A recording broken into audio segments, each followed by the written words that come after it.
Good morning and welcome to this wonderful education session. Some in the audience are either directly affected by GIST or have family members by GIST, and some by other sarcomas that might be related to GIST or somewhat different from GIST. And in the course of the morning, although the focus of course is on GIST, we will attempt to draw parallels with advances, how these models can be used to pave the way for other sarcoma types. By the way, I'm Jonathan Fletcher. I run one of the sarcoma research laboratories here at Harvard. My start was in medical and pediatric oncology at the Dana-Farber, but I'm now primarily 100% laboratory-based. In fact, I started my fellowship the same year as George Dimitri, my colleague clinical colleague who is co-organizing the conference.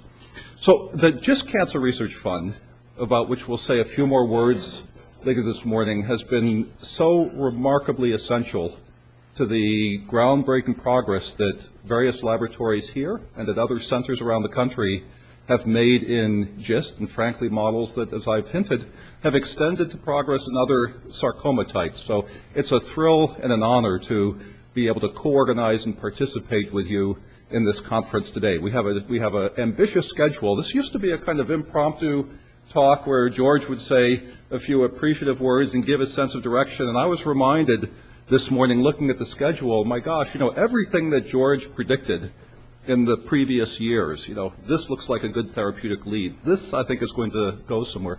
It's all gone to clinical trial, and there have been insights from those trials. So I think one of the reasons that I'm so delighted and appreciated to be part of this research organization is that it's not idle chatter and thought at the research end, but when we see something that's good, it goes through all the way from a laboratory concept to a clinical trial, and always, even when they don't work out, with a feedback that enables us to do better the next time. So, we will do our best to continue that process, and I think you'll have a sense for that in the course of the morning today. But it used to be a quick thing, and now last year we had a quick educational session. This year we decided we wanted to be more ambitious, and so more of you have come. We were in a small room before, we're in a big room before, and I think it's a remarkable and wonderful thing that this sort of educational opportunity and very interactive opportunity is a growing event. So I've said enough. What we're going to encourage, because we have a tight timeline, is that even though we'll look for a few minutes at the end of each presentation for questions,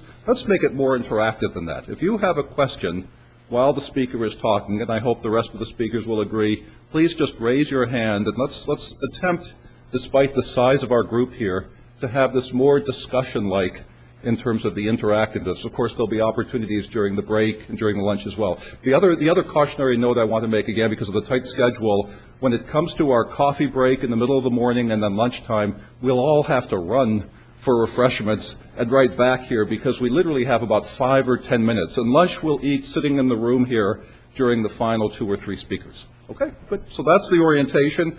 And we'll start with Dr. Chan Rout, well known to many of you, who will discuss some of the whys and the wheres and the hows of surgical advances in GISTs, the questions that still continue to challenge us, and how some of this also is relevant to other sarcoma types. Thanks. Dr. Rout.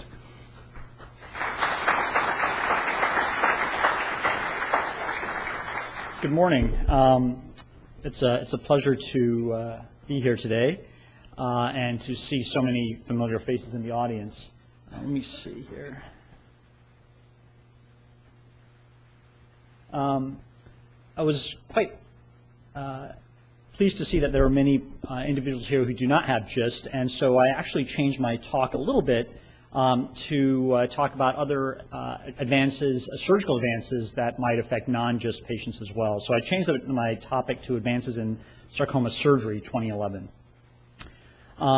I think that many of the speakers here, most of the speakers here, are used to giving talks to other healthcare providers, and when we do so, we have to spend about half of our talk actually talking about what sarcoma is, giving a lot of background to people who are interested in it but really don't know. And I think something that's very unique about this audience is that all of you know GIST and know sarcoma, and so I apologize. I'm just going to actually sort of dive in directly into some data because you don't really need all that background. You already know that already. So I apologize if it seems a little like I'm jumping around, but I do want to hit a number of different points.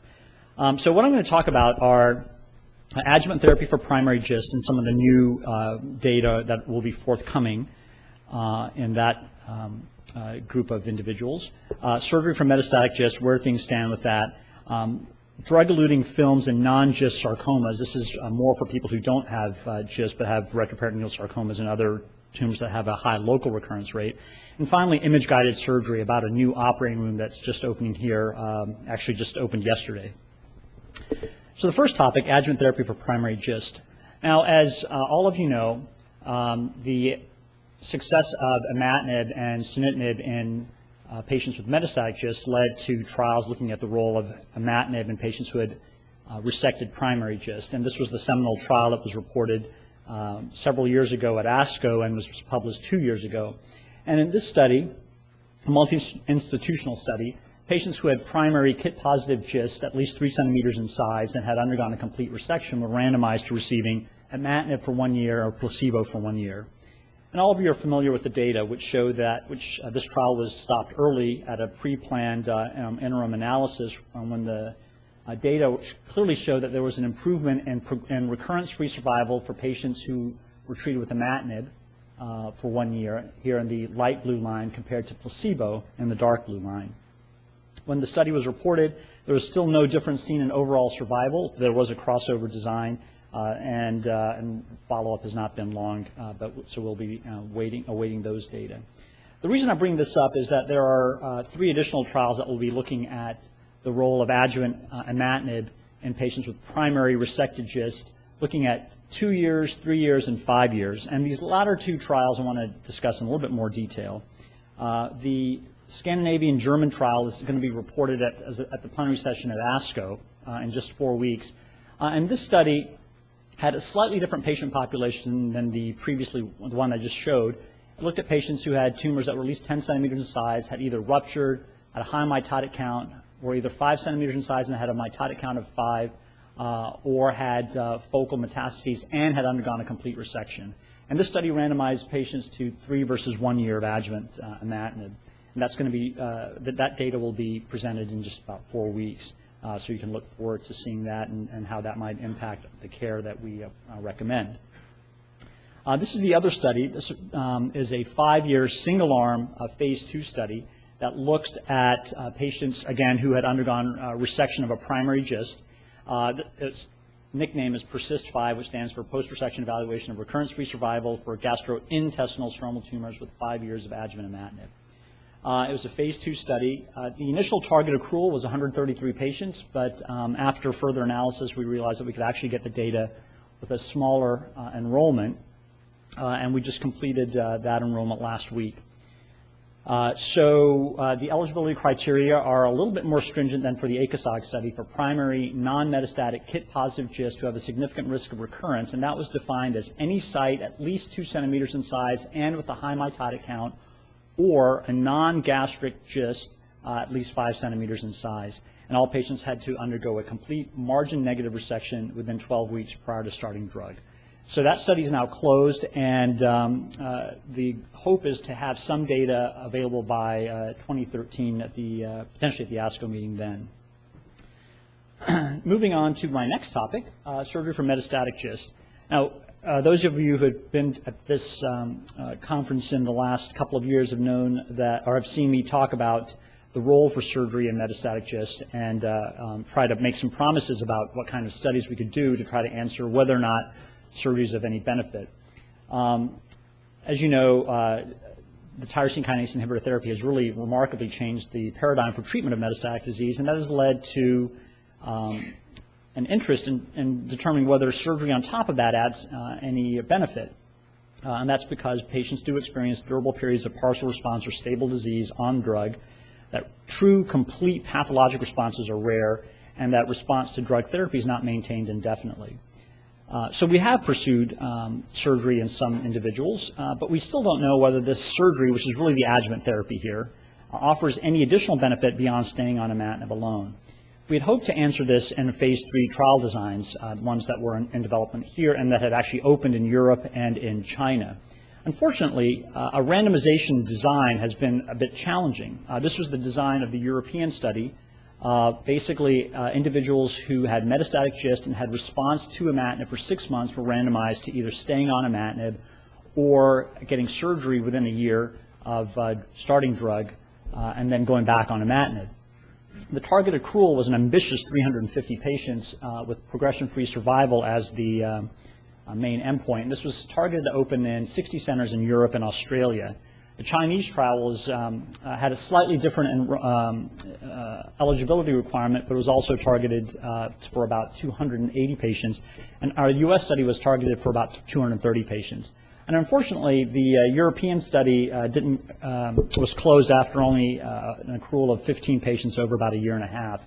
And the Chinese study is also closed. And the problem has been trying to patients often come in with a preconceived idea of whether they either want surgery or they don't want surgery, and very few individuals are really willing to be randomized, and that's understandable when the treatment in one arm is surgery plus drug, and the other arm is drug alone.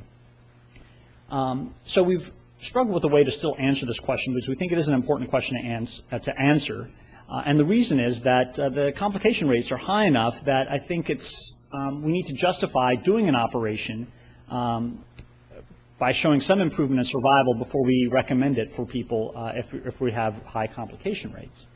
So a new approach to try to answer this question is comparative effectiveness research. This is actually a buzzword that President Obama has been using to try to justify some of the treatments that we offer for a number of different illnesses, including cancer therapy. And the way this study, and this is now becoming an interest in a number of the cancer cooperative groups as well, and what this study does is essentially allows the patient to, who meets the strict eligibility requirements of what would otherwise be a phase 3 study, to pick their preferred treatment. And again, the two treatments would be the ones that we were always considering, staying on imatinib or considering surgery, and then resuming imatinib. And then as long as they met our strict eligibility requirements, which I'll show on the next slide, that we would essentially follow the outcomes for these individuals.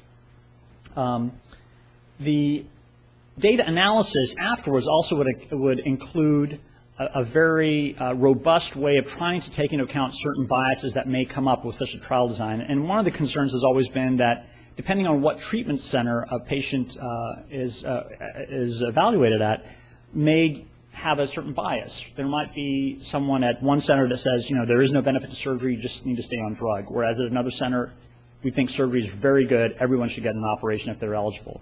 And that kind of bias can certainly skew the results. And so there is a propensity score analysis, which is tries to take into account a number of these other factors that might not necessarily show up in a phase 3 design. These are the eligibility requirements for the study. Adults with a good performance status, KIT positive, metastatic disease confined to the abdomen that's considered resectable, and that's again a potential bias. They may have had prior surgery for their primary tumor, but no prior surgery for metastatic tumor. They may have also gone on imatinib either prior to the original resection of the original tumor or after resection of the primary tumor, as long as they're not on imatinib when the metastatic disease was diagnosed. And radiofrequency ablation would be permitted for liver disease and liver disease only, but not for other sites of disease. And so essentially this would be the schema. Again, patients would have to have stable disease for at least 6 months. But then this is where it differs from a typical phase 3 design. Instead of randomization, it's patient selection as to which arm that they prefer to follow. And then we essentially follow until progression, and then we do the propensity score analysis, taking into account the various treatment centers as well as other biases. And in fact, we would analyze the data based on site of treatment as well as outcome. A third topic that I want to discuss is actually more applicable to non-GIST. Actually, let me say one thing about the prior study. We're in the process of developing it. It's a design that we have developed in conjunction with the group in Europe, and we'll be proposing it to the cancer cooperative group soon. As you may know, that they're undergoing a reorganization and consolidation of a number of the groups. For instance, CALGB and ACOSOG are joining forces to become a single cooperative group, and so we're waiting for for the dust to settle from that before moving forward with the proposal. Now, this is more of a basic science study that we are doing here in conjunction with one of the thoracic surgeons. The drug-eluting films are an interest for any kind of tumor, especially sarcomas of the abdomen and retroperitoneum,